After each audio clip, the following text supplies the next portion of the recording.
Tag question তোমাদের কাছে যদিও অনেক সহজ মনে হয়, কিন্তু কিছু কিছু উদাহরণ আছে এগুলো আমাদের গতানুগতিক রুলসের সাথে যায় না।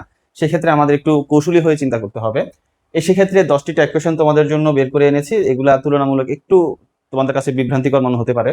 খেয়াল করো, happy birthday, Eid Mubarak, thank you, welcome, good morning or good afternoon or good evening, good night or good bye, এই প্রথম ছয়টা আমরা মোটামুটি একই নিয়মে করতে পারবো।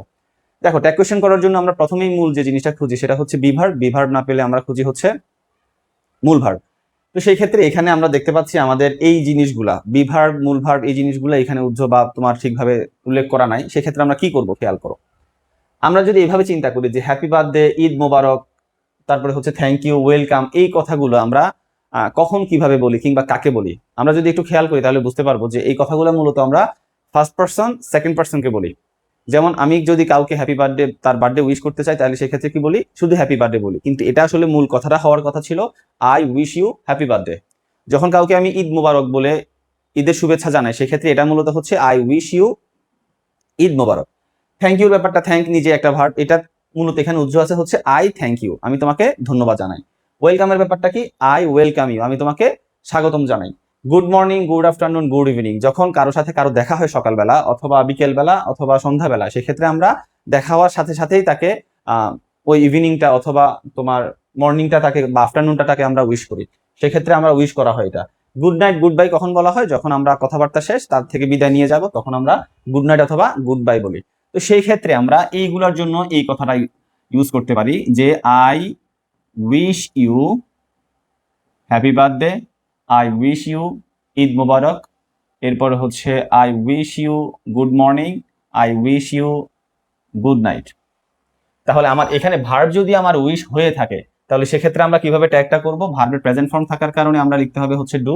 যেহেতু এটা হ্যাঁ বোধক আছে, এটাকে না বোধক করার জন্য আমরা করব হচ্ছে ডোন্ট, তারপর হচ্ছে আমার সাবজেক্টের pronoun don't I.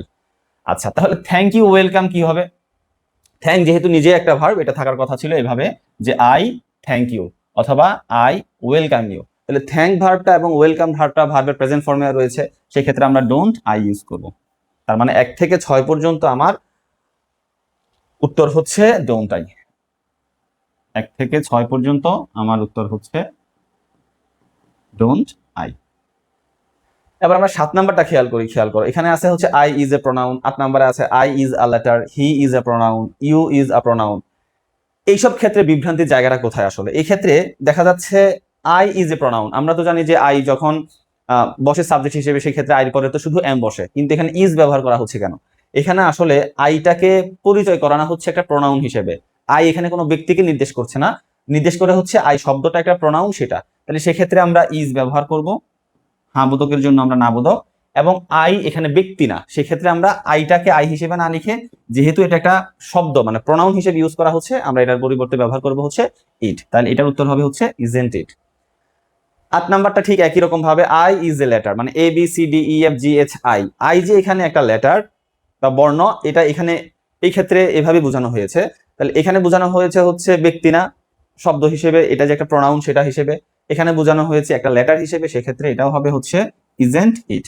He is a pronoun, দেখো he is a student, he is a boy, এগুলা বলে আমরা অভ্যস্ত, কিন্তু এখানে মূলত বোঝানো হচ্ছে যে হি শব্দটা একটা প্রোনাউন, এক্ষেত্রে আমার উত্তর হবে হচ্ছে isn't it. You is a pronoun, you যদি ব্যক্তি বোঝাতো তাহলে এখানে আর বসতো, ইজ বসতোই না, কিন্তু যেহেতু এখানে ইজ বসেছে তাহলে বুঝতে হবে যে ইউটা এখানে ব্যক্তিকে নির্দেশ করেনি, এখানে ইউ শব্দটা যে একটা প্রোনাউন সেটাকে নির্দেশ করেছে। তাহলে সেক্ষেত্রে আমার এটা হবে হচ্ছে ইজেন্ট, ইউর জন্য হবে, যেহেতু এটা একটা শব্দ প্রোনাউন, সেক্ষেত্রে হচ্ছে ইট। আশা করি বুঝতে পেরেছো। তাহলে আমাদের